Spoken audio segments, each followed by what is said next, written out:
नंदन चर्चिताय नंदेश्वर प्रमथनाथ महेश्वराय मंदार पुष्प बहुपुष्प सुपूजिताय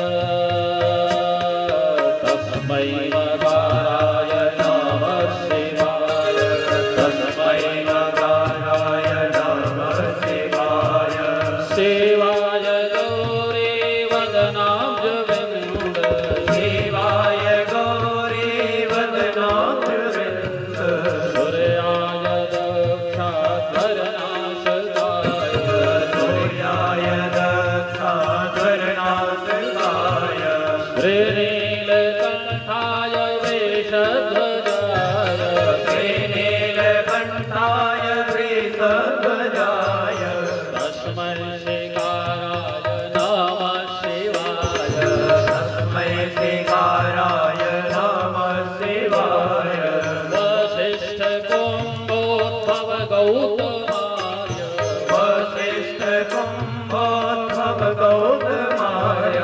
मुनीन्द्रदेवार्चित शेखराय मुनीन्द्रदेवार्चित शेखराय चंद्रार्क वैश्वानर लोचनाय चंद्रार्क वैश्वानर लोचनाय तस्मै वकाराय नमः शिवाय तस्मै वकाराय नमः शिवाय यज्ञस्वरूपाय जटाधराय यज्ञस्वरूपाय जटाधराय यज्ञस्वरूपाय जटाधराय यज्ञस्वरूपाय जटाधराय मीनाकहस्ताय सनातनाय मीनाकहस्ताय सनातनाय देव्याय देवाय दिगंबराय देव्याय देवाय दिगंबराय तस्मै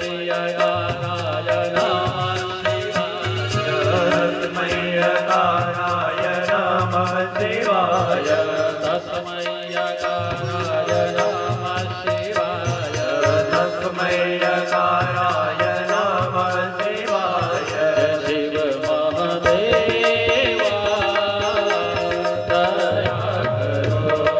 शिव महादेवा दया करो जय शिव महादेवा दया करो जय शिव महादेवा दया करो जय शिव महादेवा दया करो जय शिव महादेवा दया करो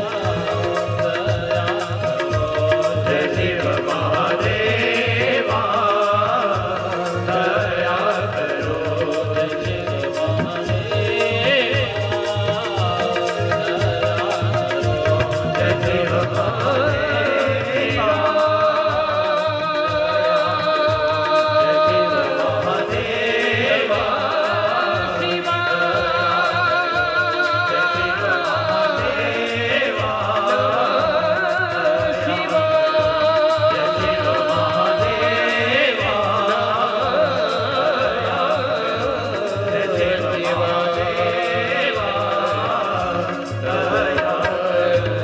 महादेवा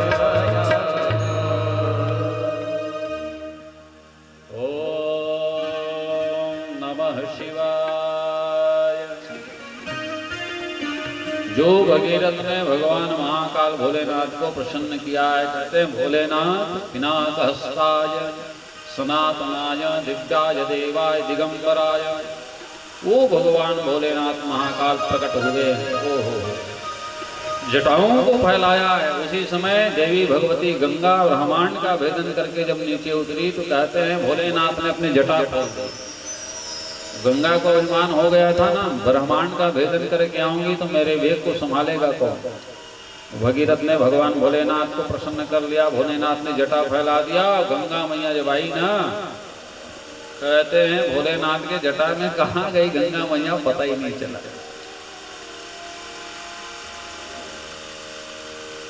भगीरथ ने भगवान भोलेनाथ से कहा, महाराज ये गंगा मैया को मैंने अपने पितरों के कल्याण के लिए बुलाया था, ब्रह्मांड का भेदन करके गंगा मैया आई मेरे पितरों के लिए, और आपने गंगा मैया को अपनी जटाओं में विलुप्त कर लिया। प्रभु कृपा करें। तब कहते हैं कि भगवान भोलेनाथ ने उन उलझे जटाओं को एक किया और जटा की एक लट बनाई, और उस एक लट में जब जो है निचोड़ा है तो कहते हैं भगवती गंगा मैया कलकल नाद करती हुई प्रकट हुई। बोले गंगा मैया की जय। भोलेनाथ के एक लट से जो गंगा आज बह रही है ना, वो एक लट का कमाल है। उन्होंने जाने कहीं हजारों लाखों लट भगवान भोलेनाथ खोल देते तब क्या होता। तो एक लट से जो है वही वो गंगा भगीरथ के भागीरथी प्रयास से भगवती गंगा का प्राकट्य हुआ, इसलिए माँ गंगा का एक नाम भागीरथी भी है। बोलिए भागीरथी मैया की जय। ऐसा पावन वंश है सूर्य वंश में। भगीरथ जी महाराज का भगीरथ का बेटा हुआ श्रुत, श्रुत का बेटा नाभ, नाभ का सिंधुदीप, सिंधुदीप का अयुतायु, अयुताऊ का बेटा हुआ ऋतुपर्णा, इनका बेटा सर्वकाम, सर्वकाम का बेटा सुदास, सुदास का बेटा सौदास, सौदास का बेटा हुआ अस्मक, अस्मक का मूलक, मूलक का खटवांग, खटवांग का जो है और दीर्घबाहु, दीर्घबाहु के वंश में आगे रघु नाम का पुत्र हुआ। सच्चिदानंद भगवान की जय। रघु जी महाराज जानते हैं, वही जिनके पावन नाम से लेकर के भगवान राम को रघुवंशी कहा जाता है। रघुकुल तिलक सदा चलियाई, प्राण जाय पर वचन न जाय।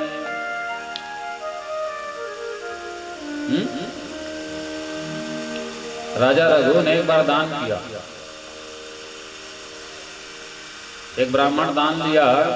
राजा रघु ने पूछा, कहा महाराज मांग लो जो मांगना है। जानते हैं क्या ये कथा, राजा रघु के दान वीरता की कथा। राम को रघुवंशी क्यों कहा जाता है? राजा रघु ने जब ब्राह्मण को दान किया, ब्राह्मण ने दान लिया। क्या दान दिया? तो कहे राजा रघु की 700 रानियां थी। ब्राह्मण ने दान में मांग लिया, महाराज आप अपनी रानी दान कर दो। राजा रघु ने 700 रानियां दान कर दी, एक झटके में संकल्प कर दिया। वो ब्राह्मण ने सोचा होगा 700 रानी लोग जो गहने पहने हुए हैं ना, एक रानी जो है कम से कम 2-4 किलो सोना तो पहन के रखती ही। 700 रानी के पास कितना सोना होगा? ब्राह्मण ने मांग लिया दान में 700 रानी, राजा रघु ने दान कर दिया, ले जाओ। और महाराज 700 रानी का पालन पोषण कैसे करोगे? तो आज से राजगद्दी भी आपकी। और मैं चला जंगल, जंगल में वनवासी हो गए, कुटिया बना करके वहीं पर राम भजन करने लगे राजा रघु जी महाराज। और कहते हैं अब ये ब्राह्मण को जो है राज्य मिल गया और 700 रानियां मिल गई, मजे करने लगा। लेकिन हमारे यहाँ कहते हैं 4 दिनों की चटक चांदनी, तो फिर अंधियारी। हाँ, एक राजा के 2 पत्नी, उसमें भी खींचा था। ये कथा में एक आध दिन समय मिलेगा तो बताऊंगा। अब जिसके 700 पत्नी हो उसके जीवन का क्या हाल होगा? हाल बुरा होगा ब्राह्मण का, बड़ा परेशान। एक बात और हमारे यहाँ कहते हैं, नवा बैलक नवा सिंह चिल्र बैला टिंगे टिंग है। तो 4 दिन में ही ब्राह्मण को समझ में आ गया कि भैया 700 रानियों का इनके साथ निर्वाह बड़ा कठिन है। हालत पतली हो गई, दौड़े दौड़े राजा रघु के पास गए। महाराज एक काम करिए, आपने जो दान किया है वापस ले लो। रोता हुआ गया राजा रघु के पास। राजा रघु ने ब्राह्मण से कहा, महाराज हमारे वंश में दिए हुए दान को वापस नहीं लिया जाता, ये हमारे रघुकुल की परंपरा, हमारे वंश की परंपरा, हमारे सूर्य वंश की परंपरा नहीं है। तो ब्राह्मण एकदम उदास हो गया, आंसू बहने लगा। राजा रघु ने कहा, महाराज सुनो, गए आप दुखी मत हो गए, आपको दान वापस करना है कर दो। आपके कल्याण के लिए मैं अपना नियम भंग करता हूं। नियम तभी तक नियम है जब तक उस नियम से किसी का हित हो। यदि किसी का हित होता है तो वो कैसा नियम? नियम अपने लिए होता है, नियम दूसरे के लिए नहीं होता। नियम मेरे लिए है, मैं व्रत का कैसा नियम धारण करता हूँ, जीवन में कैसा नियम मैं पालन करता हूँ। कुछ लोग नियम के बड़े पक्के होते हैं, हमारे लिए ऐसा करो, हमारा ऐसा नियम है, हम ये नहीं खाते, हमारे लिए बनाओ, हमारे ऐसा नियम है। तो नियम किसी औरों के लिए नहीं होता, नियम जो होता है अपने लिए होता है। आप अपने घर में रहो, अपने जगह में रहो, अपना नियम बढ़ाते रहो। राजा रघु ने 700 रानियों का दान वापस ले लिया, लेकिन कैसे? ब्राह्मण के द्वारा दिया हुआ दान वापस लिया जा सकता है? ये तो शास्त्र के मर्यादा के विपरीत है। ब्राह्मण को एक बार जो दे दिया वो तो ब्राह्मण का ही है, तो शास्त्र के नियम कैसे जाया जाए? राजा रघु ने दान वापस तो लिया, 700 रानियों को स्वीकार जरूर किया, लेकिन पत्नी व्रत भाव से नहीं किया। ब्राह्मण की अर्धांगिनी है, ब्राह्मण की पत्नी है, ये मान करके मातृ भाव से उन 700 देवियों का लालन पालन जो है राजा रघु ने जीवन भर किया।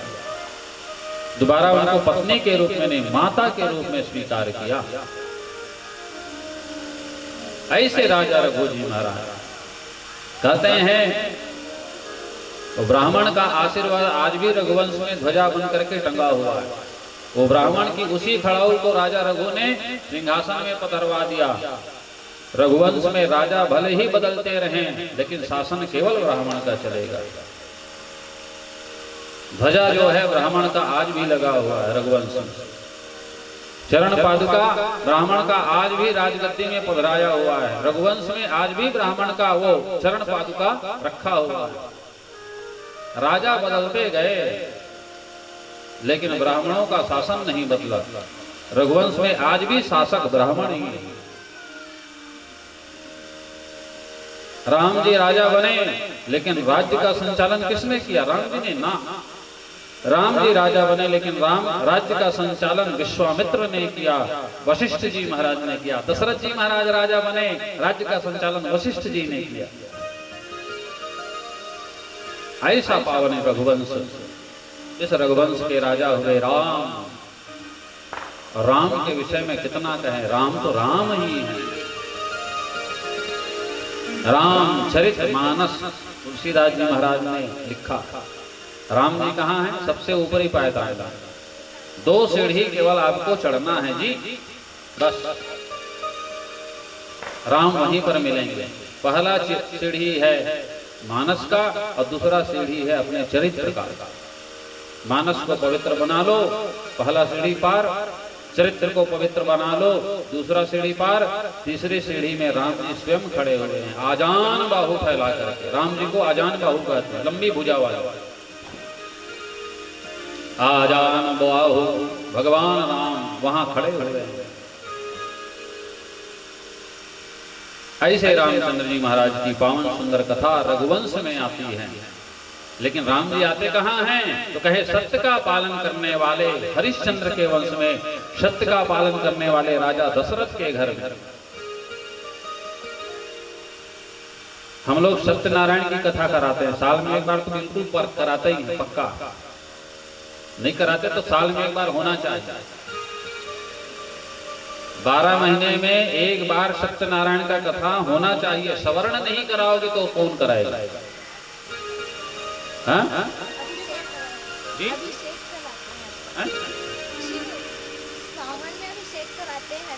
श्रावण में अभिषेक कराओ, भगवान महाकाल भोलेनाथ को प्रसन्न करो। लेकिन भगवान सत्यनारायण का पूजन है ना सवर्णों में, और जिनके पास सामर्थ्यता है 12 महीने में एक बार सत्यनारायण भगवान का कथा होना चाहिए।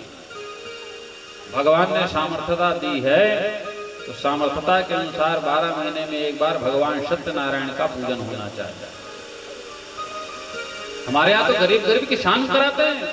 जब अन्नपूर्णा मैया का आगमन होता है तो साल में प्रतिवर्ष एक बार जो है अन्नपूर्णा मैया के स्वागत के लिए भगवान सत्यनारायण का पूजन कराते हैं। तो आप लोग दाऊ आदमी तो नाम भर के दाऊ होगा, काम भी दाऊ जैसा होना चाहिए। बोलो सच्चिदानंद भगवान की जय। सत्य का पूजन। मेरे कहने का तात्पर्य क्या है?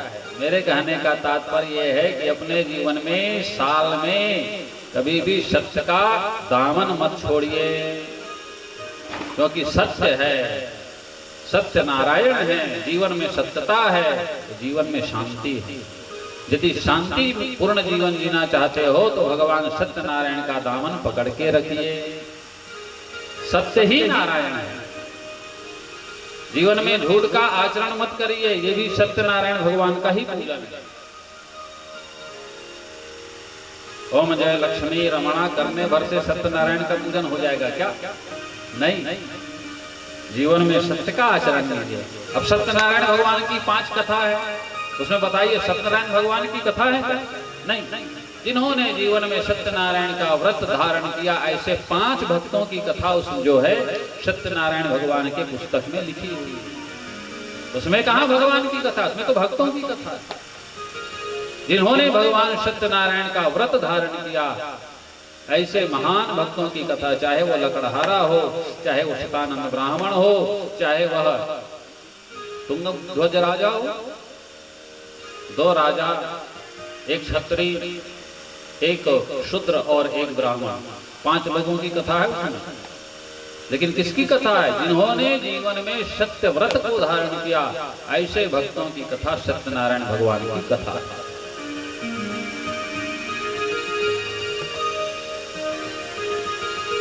हम लोग कहते हैं सत्यनारायण सत्यनारायण सत्यनारायण, लेकिन सत्य को तो धारण करना ही भूल गए।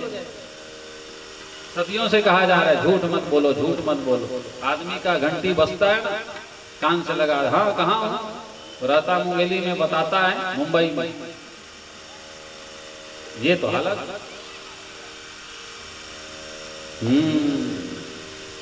सजन रे झूठ मत बोलो,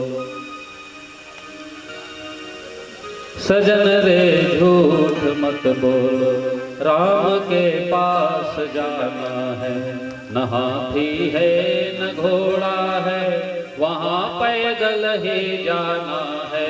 सजन रे झूठ मत बोलो, राम के पास जाना है, न हाथी है न घोड़ा है, वहाँ पैदल ही जाना है। सजन रे झूठ मत बोलो।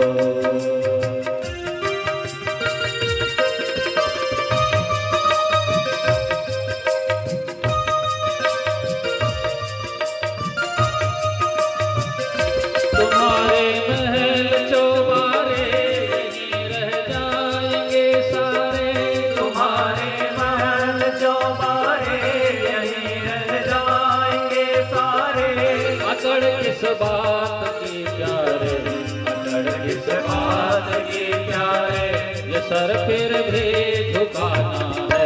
सजन रे झूठ मत बोलो, राम के पास जाना है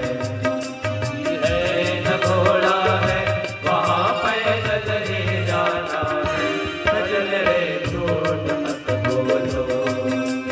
जीवन में सत्य का आचरण, भला करिए भला होगा, बुरा करिए बुरा होगा। भला करिए भला होगा, बुरा करिए बुरा होगा। भला करिए भला होगा, बुरा करिए बुरा होगा। भला करिए भला होगा, बुरा करिए बुरा होगा। वही लिख लिख के क्या होगा, सब कुछ लुटाना है।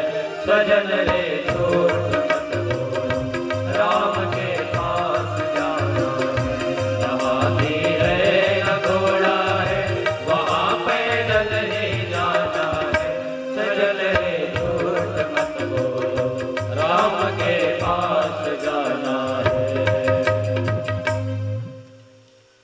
सत्यमेव जयते, सत्य आचरेत। सत्य का आचरण जिन्होंने किया वो रघुवंश, वो राजा दशरथ, वो राजा हरिश्चंद्र। लड़कपन खेल में खोया, जवानी नींद भर सोया।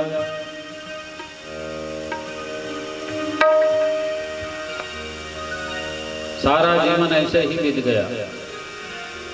इसलिए रघुवंश में जिन राजाओं ने सत्य का आचरण किया, सुखदेव जी महाराज राजा परीक्षित से कहते हैं, राजन,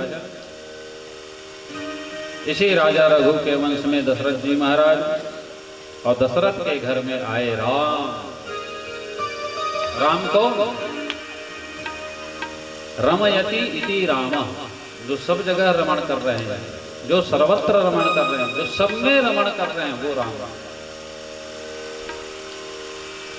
जो रोम रोम में वास करे, वो राम।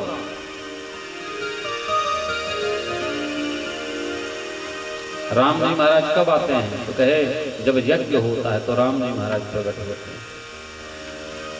दशरथ जी महाराज का कोई संतान नहीं था। गुरु जी के पास गए, गुरु जी ने कहा चिंता मत करो, तुम्हारे घर एक नहीं, दो नहीं, 4 बेटा होंगे। कितने बेटा होंगे? 4 बेटा। श्रृंगेर सिंह वशिष्ठ गुलावा, पुत्र काम शुभ यज्ञ करावा। इसको बुलवाया? श्रृंगी ऋषि को बुलवाया, पुत्रेष्ठी यज्ञ करवाया। जिसके जीवन में संतान नहीं हो उसे पुत्रेष्ठी यज्ञ करवाना चाहिए, बहुत महंगा यज्ञ है। बेटा पाना है ना, तो पुत्रेष्ठी यज्ञ करवाने से बेटा हो जाता है। चक्रवर्ती लोग करते हैं पुत्रेष्ठी यज्ञ।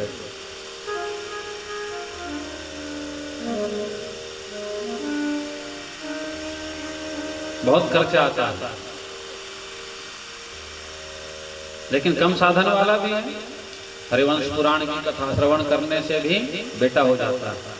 सामर्थ्यता के अनुसार विभाग बनाए गए, शास्त्र में बहुत सारे नियम हैं।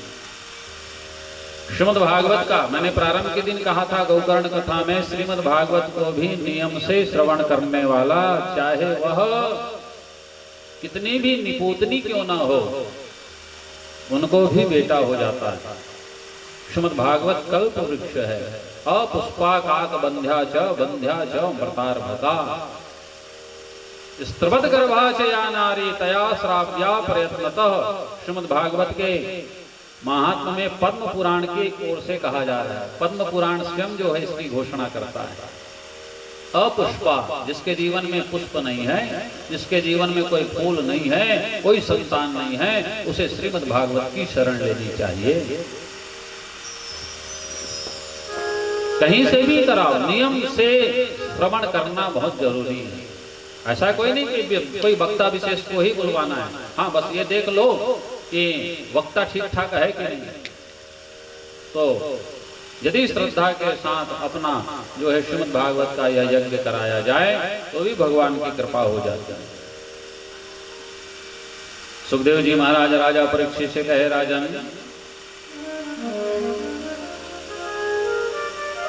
भगवान राम यज्ञ पुरुष है। यज्ञ से भगवान की उत्पत्ति हुई, और इसीलिए रामचंद्र जी महाराज कहाँ गए? तो जहां जहां यज्ञ हुए वहां वहां भगवान राम गए। भगवान राम प्रकट हो रहे हैं कहाँ? तो कहे अवध में। कहते हैं कि रामचंद्र जी महाराज जब आए, देवी कौशल्या के गर्भ से आए।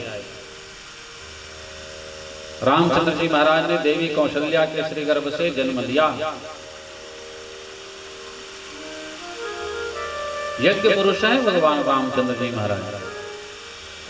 राम जी महाराज के अवतार का समाचार मिला, सारे देवता हर्षित हो गए। राम जी आने वाले हैं, राम जी आने वाले हैं, मगर कब आएंगे राम जी?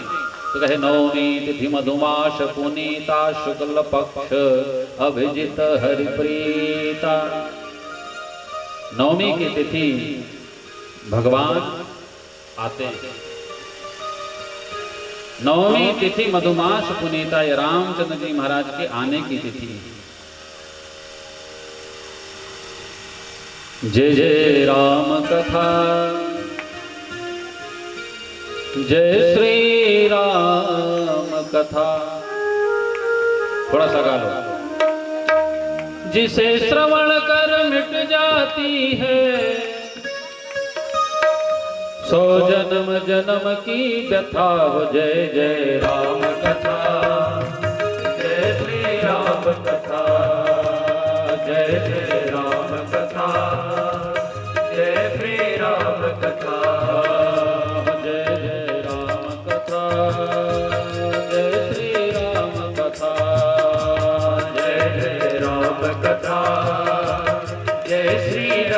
कथा। जिसे श्रवण कर मिट जाती है, जिसे श्रवण कर मिट जाती है, जिसे श्रवण कर मिट जाती है, जिसे श्रवण कर मिट जाती है। जन्म जन्म की कथा।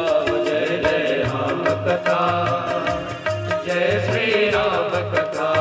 रामचंद्र के चरित सुहाए, रामचंद्र के चरित सुहाए। कल्प कोट लग जाहि लगाए, कल्प कोट लग जाहि लगाए। राम कथा कलिकामद गाए, राम कथा कलिकामद गाए। सुजन सजीवन मोरि सुहाए। सुजन सजीवन मोरि सुहाए। नारद जी महाराज गा रहे हैं, राम कथा सुंदर अति पावन।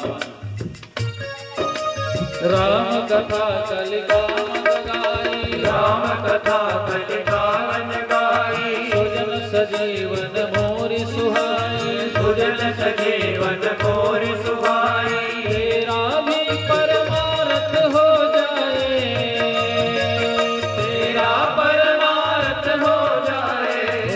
ओ श्री नारद कर जथा हो। जय जय राम कथा, जय श्री राम कथा। जय जय राम कथा, जय श्री राम कथा। जय जय राम कथा, जय श्री राम कथा। जय जय राम कथा, जय श्री राम कथा। कथा कलित प्रभुता।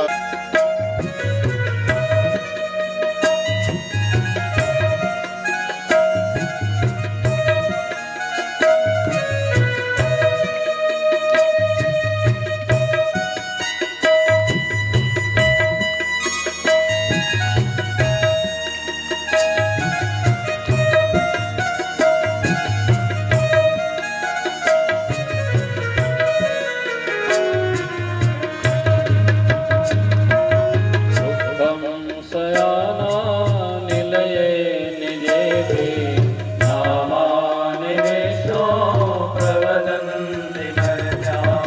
ते निश्चितं तन्मयतां व्रजन्ति। गोविन्द दामोदर माधवेति, गोविन्द दामोदर माधवेति।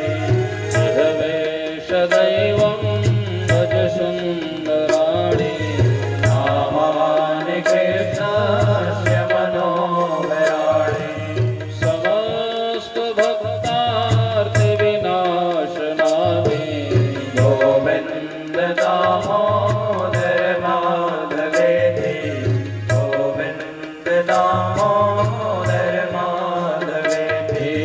श्रीकृष्ण गोविन्द हरे मुरारे, हे नाथ नारायण वासुदेव, हे नाथ नारायण वासुदेव।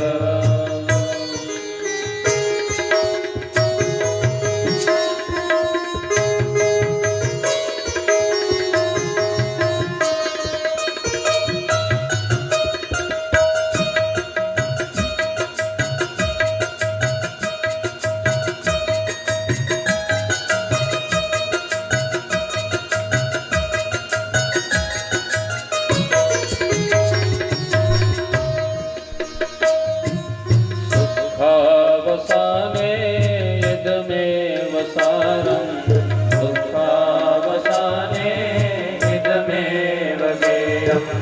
देहावसाने इदमेव जातं। गोविन्द दामोदर माधवेति, गोविन्द दामोदर माधवेति। श्रीकृष्ण राधा वर गोकुलेश, गोपाल गोवर्धननाथ विष्णु। जिह्वे पिबस्वामृतमेतदेव। गोविन्द दामोदर माधवेति, गोविन्द दामोदर माधवेति। श्रीकृष्ण गोविन्द हरे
तस्मै यद एतद् चिदात्मकं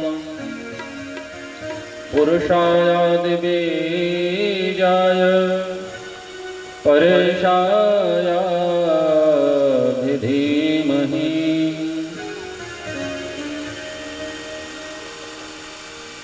गरिमा गरुड़ की गिरादी गरुड़ेश तूने श्री भगवन भूल गए सारंग निशंग को करुण पुकार एक बार ही सुना तुमने मार कर मकर को बचा लिया मतंग को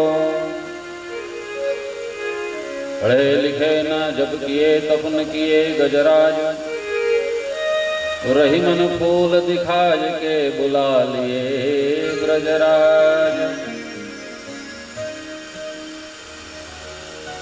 कल सान्ध्यकालीन सत्र में गजेंद्र मोक्ष की बड़ी पावन सुंदर कथा आप सब लोगों ने श्रवण किया। पढ़ा लिखा नहीं बेचारा और यह गजेंद्र भगवान श्री हरि को रिझा लिया पत्रं पुष्पं फलं तोयं यो मे भक्त्या प्रयच्छति।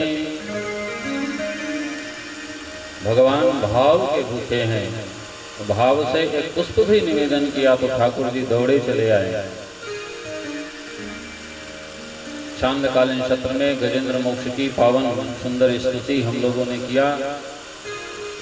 अष्टम स्कंद के 5वें अध्याय के क्रम में भगवान सुखदेव जी महाराज राजा परीक्षित को बताते हैं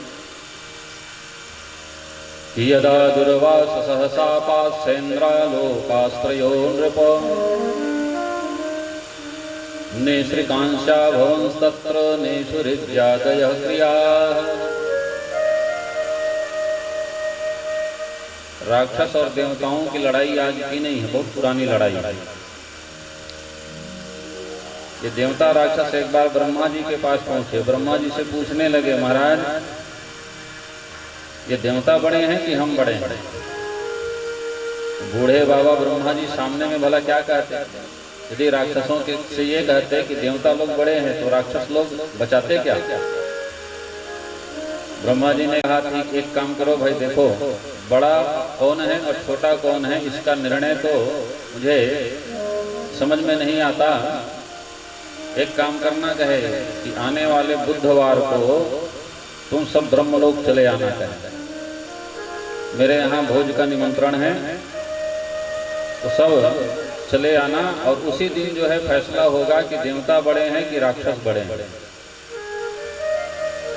अगला बुधवार आया तो देवता राक्षस दोनों अपना अपना झुंड बना करके चले आए।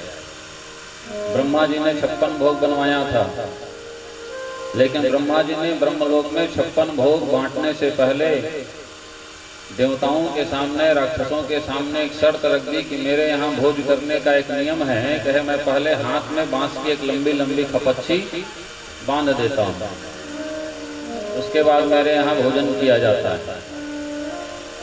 राक्षसों ने कहा ठीक है मंजूर है, हमें भोजन तो तैयार है ना।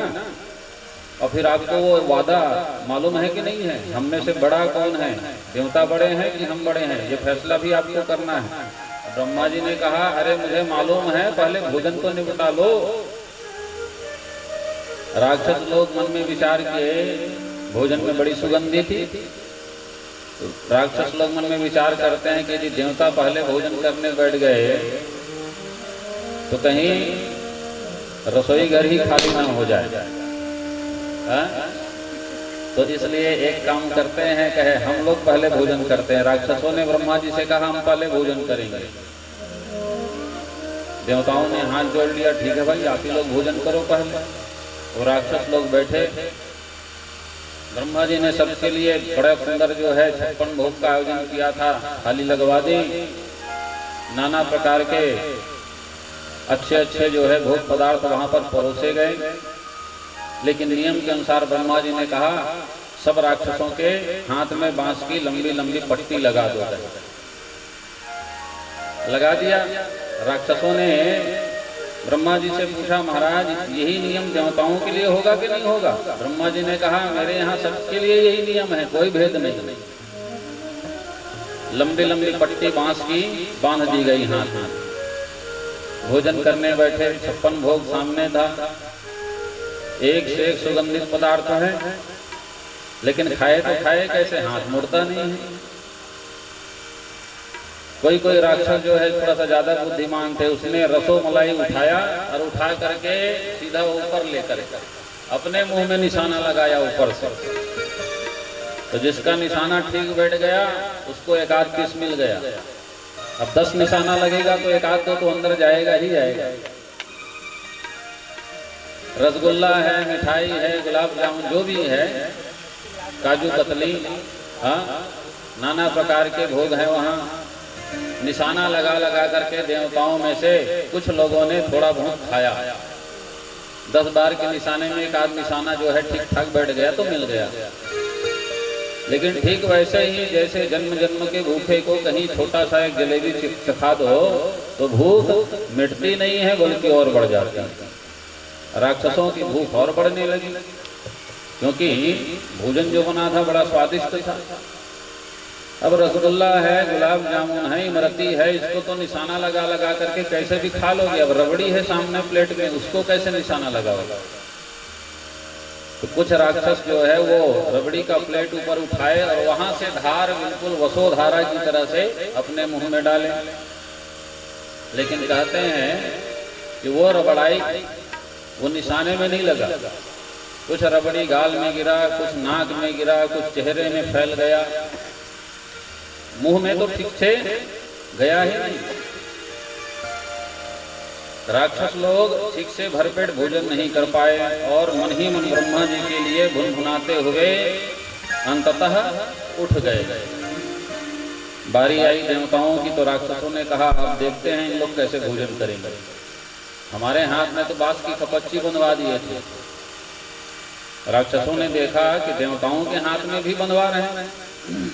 देवता लोग भी अब भोजन करने के लिए बैठे, मगर देवता लोग जब भोजन बैठे ना भोजन करने के लिए, तो देवताओं ने एक उपाय लगाया है। राक्षस लोग तो सीधे सीधे बैठ गए, देवता लोग आमने सामने बैठ गए। एक देवता के सामने दूसरे देवता, सबके सामने वही 56 भोग की थाली परोसी गई। अब बारी हुई, अब चालू हुआ भोजन।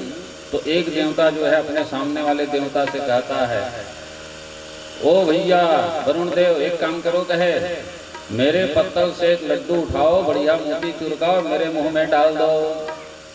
तो सामने वाला देवता जो है उसके पत्तल से लड्डू उठाया, उसके मुंह में डाला, गोविंदाय नमो नमः। कोई देवता कह रहा है सामने वाले देवता को, कहे ओ भैया यमदेव, कहे मेरे पत्तल से जरा रबड़ी का प्लेट उठा करके मेरे मुंह से लगाओगे क्या। हाँ भैया लगा देता हूँ। और रबड़ी सामने वाले देवता के प्लेट से रबड़ी उठा करके रबड़ी का वह प्लेट सामने वाले देवता के ही मुंह में देने लगा। और इस तरह से सारे देवताओं ने चकाचक भरपेट भोजन उठाया। भरपेट 56 भोग डकारा। डकार लेकर के जब उठे, राक्षस दूर खड़े ये सब देख रहे थे।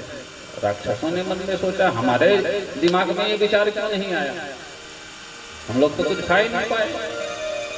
तो देवता लोग जो है राक्षसों की ओर देखते हुए मन में ही मन कहने लगा, इसीलिए तो तुम असुर हो।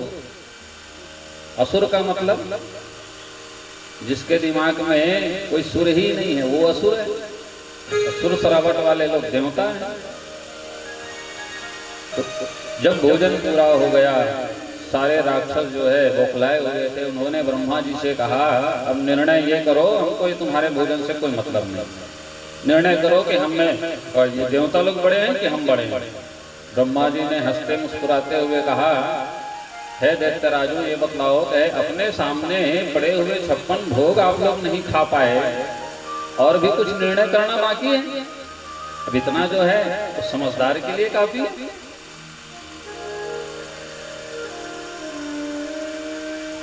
तो ये लड़ाई आज की नहीं है, वर्षों पुरानी लड़ाई है।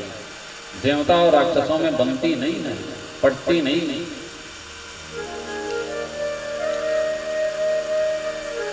सुखदेव जी महाराज राजा परीक्षित को कहते हैं कि यदा दुर्वासः सापास्येन्द्रालोकास्त्रयो नृप। एक बार देवराज इंद्र को गुरु बृहस्पति का श्राप लग गया। वो हुआ ऐसा, गुरु बृहस्पति ने इनको श्राप दिया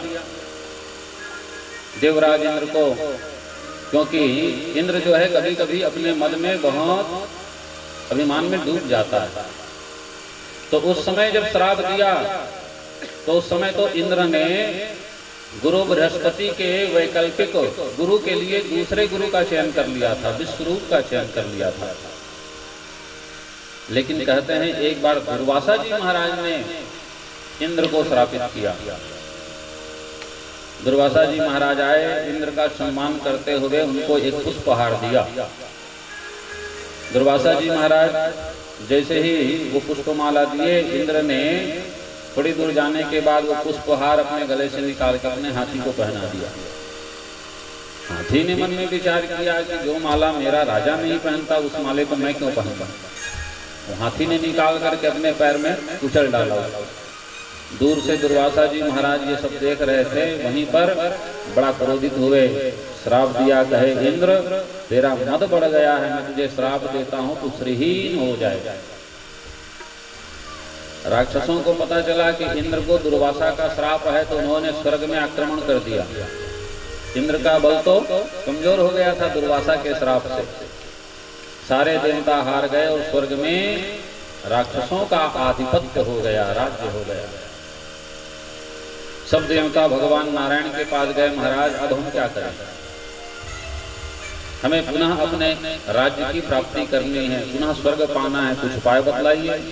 भगवान नारायण कहते हैं इंद्र पहले तुम्हें बल पाना पड़ेगा, तुम श्रीहीन हो गए हो, बलहीन हो गए हो, तो पहले अमृत प्रयोग करें।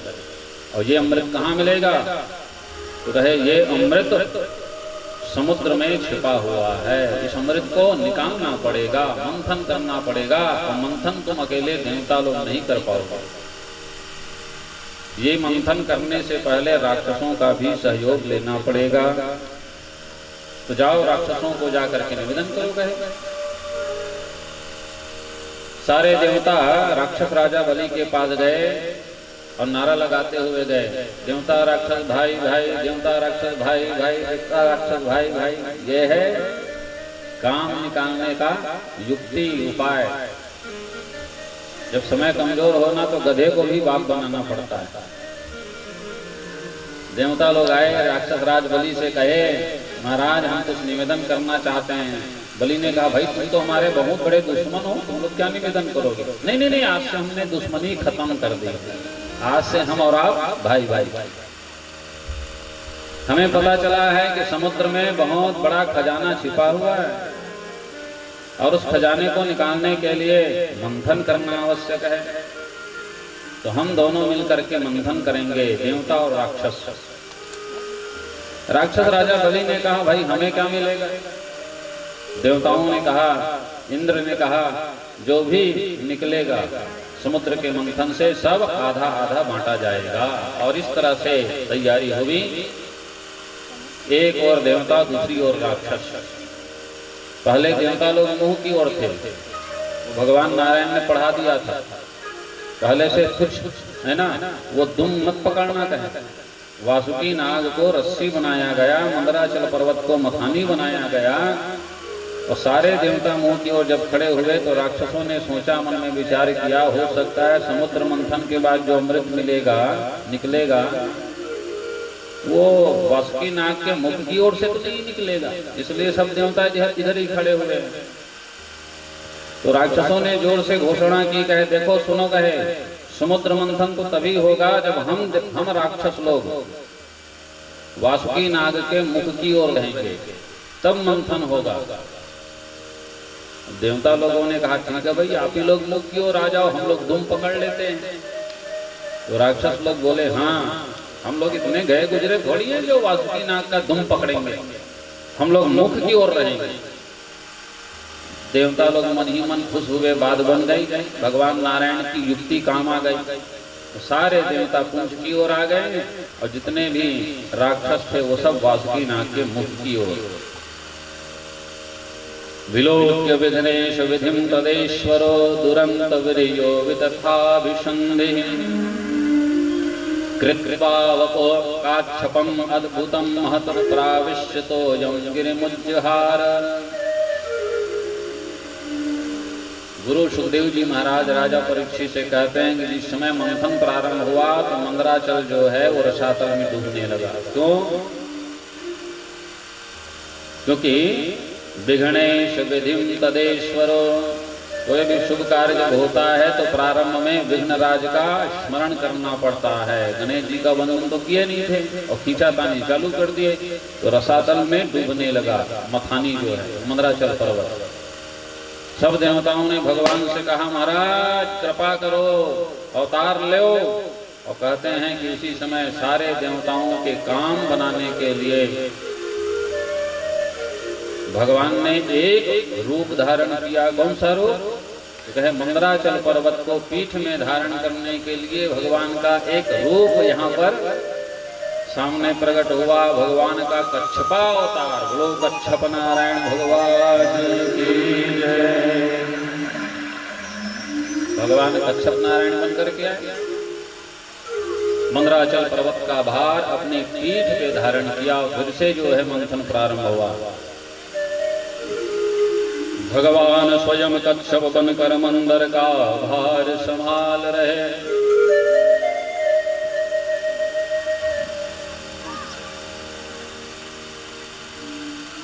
मंदराचल पर्वत को आधार बना करके फिर से समुद्र मंथन आगे बढ़ा।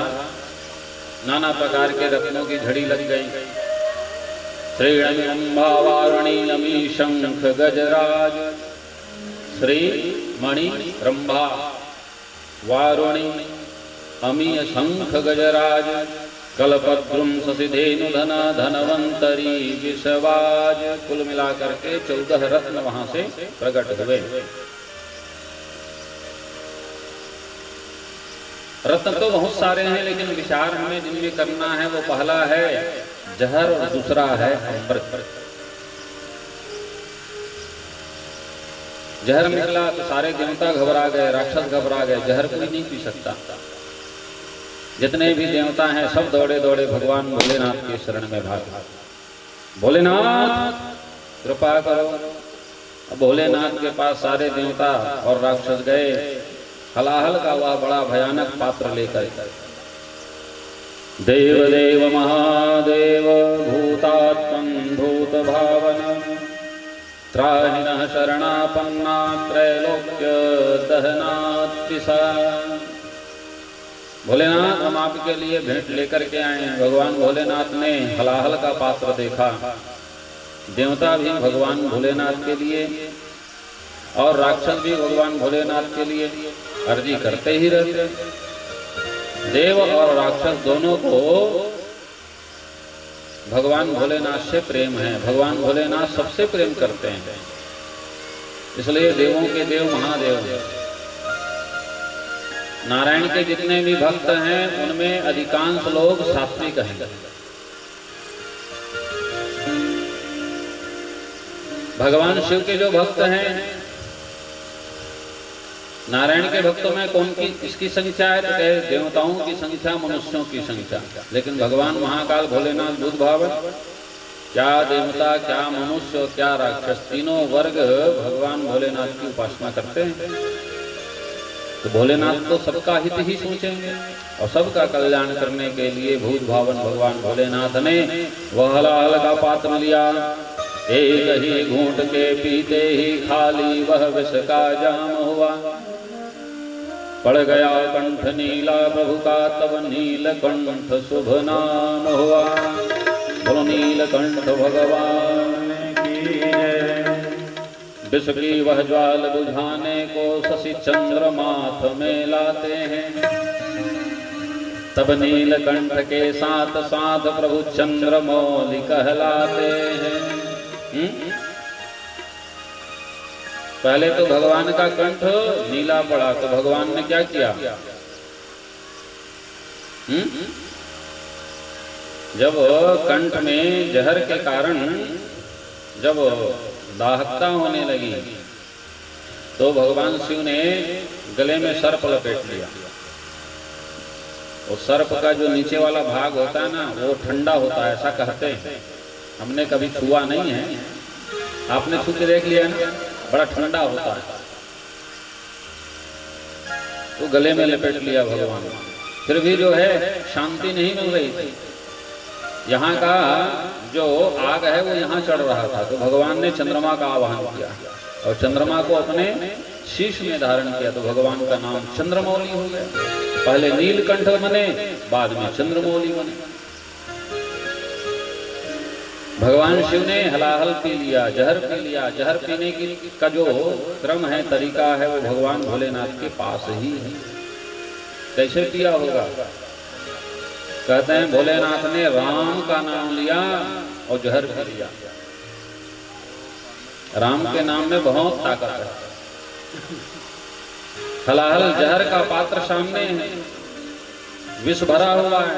विष को अधर से लगाया, ओंठ से लगाया और राम का नाम लिया विष को इधर पिया, राम ऐसा कहा। तो कहते हैं भगवान राम का नाम लेते ही भगवान भोलेनाथ में शांति आ गई।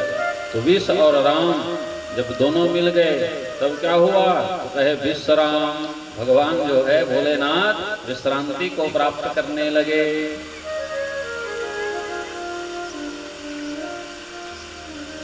कहते ना राम का नाम लेकर जो मर जाएंगे वो अमर नाम दुनिया में। तो भगवान भोलेनाथ ने जहर का पान कर लिया, मंथन फिर से आगे बढ़ा और बहुत मशक्कत के पश्चात अंततः अमृत निकला। और अमृत जैसे ही निकला तो कौन लेकर के आए? भगवान धन्वंतरी नारायण लेकर के आए। समुद्र मंथन में ये भगवान का एक और अवतार है, धन्वंतरी नारायण। बोलिए धन्वंतरी नारायण भगवान। धन्वंतरी नारायण उन्होंने अमृत का कलश लेकर के जैसे ही समुद्र के मध्य में भगवान प्रकट हुए, धन्वंतरी नारायण सारे देवता अमृत का कलश छीन करके भागने लगे। सारे राक्षस लोग अमृत का कलश छीन करके भागे तो पीछे पीछे और भी राक्षस थे, वो भी भागने लगे। और भागते भागते इतना भागे, कहते हैं कि यह अमृत पूरे भारतवर्ष में जगह जगह छलकने लगा। कहाँ कहाँ छलका? तो कहे हरिद्वार में कुछ बूंद छलका, कुछ बूंद नासिक में छलका, कुछ बूंद प्रयागराज में, और थोड़ा बहुत बूंद जो है वो उज्जैन के क्षेत्र में छलक गया। इसलिए भारत के इन 4 स्थानों में महाकुंभ का उत्सव, महान उत्सव होता है।